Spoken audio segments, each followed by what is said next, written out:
बोले मुझे जैसे जीवाटा जीवू हाँ तोर ना गाटी के कहर जीवू मोरना और तोर गा और मोरगा पूरा छोड़ रखो है आरु मामू गा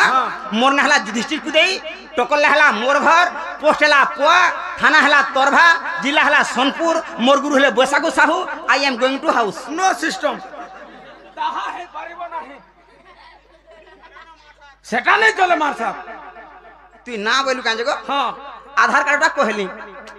बोले वोट फोटो टा कहमी नो लेबर कार्ड नेवर पान कार्ड नथिंग ई वर्षटा ई श्रम कार्ड बोलबो ई वर्षटा बसे गारसा से दी आंगलिया है तार डिमांड केते डिमांड बोलु छु हेने जीवन पले जीवा मामू गो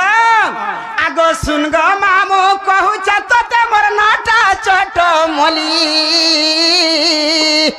मुई बड़ा मोर मोली गुपर बाली मुई बूढ़ी बेले रोसाली मुई बड़ा मोर मोली गुपर बाली मुई बूढ़ी बेले रोसाली आगो सुन गो मामू कहू चतते मोर नाटा छोट मोली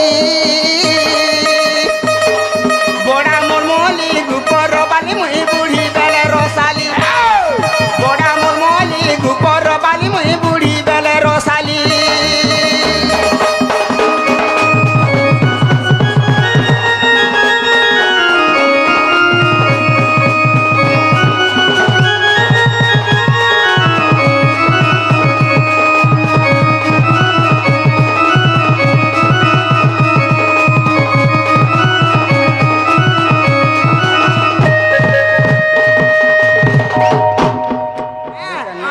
सुरेश गंधर्व पिता गो सौभाग्यवती माता गोलकपुरे गोलक विष्णु नाम देले दुतिका गोलकपुरे गोलक विष्णु नाम देले दुतिका लोहरी लता गज मुकुता मुई चाली गले होली झूली लोहरी लता गज मुकुता मुई चाली गले होली झूली बड़ा मोर मोली गुपर बाली मुई बूढ़ी बेले रोसाली बड़ा मोर मोली गुपर बाली मुई बूढ़ी बेले रोसाली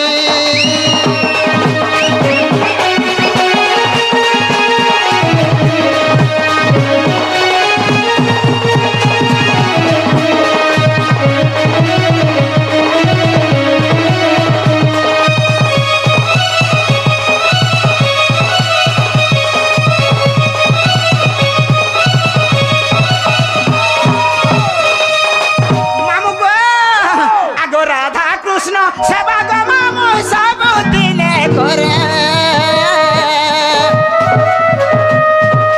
लनर बंदर कथा करी गई थी मुई चले लनर बंदर कथा करी गई थी मुई चले आखिर को जल दिसे डौले मुई चली गले होली झूली आखिर को जल दिसे डौले मुई चली गले होली झूली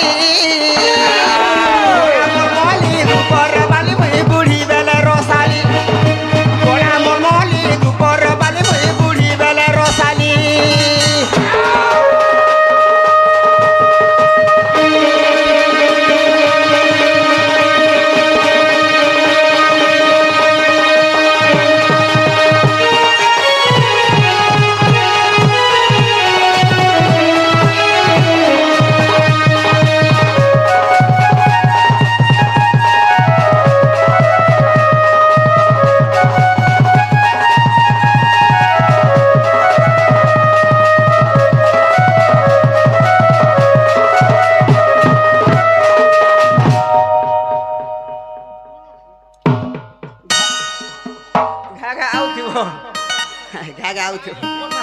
लागे ना गो नहले मते होनी लागे